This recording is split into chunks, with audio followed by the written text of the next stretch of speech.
The U.S. Supreme Court has decided it will allow the public charge rule change to take effect.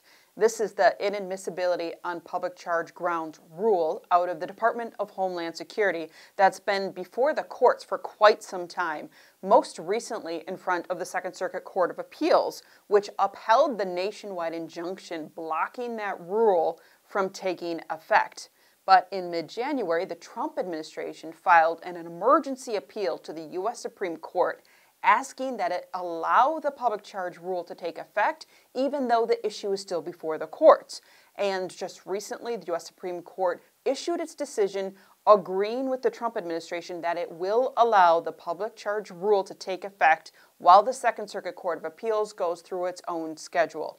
Now, this was a split decision. The conservative majority of the court ruled in a 5-4 decision, and the more liberal justices, all 4 of them, disagreed with this decision.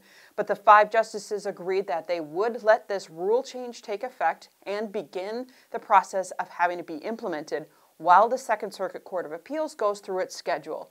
Briefing is scheduled to happen in the middle of February in that Court of Appeals. Oral arguments should follow soon thereafter in March. In the meantime, we will be watching for instructions out of the Department of Homeland Security on how they will begin to implement this rule change.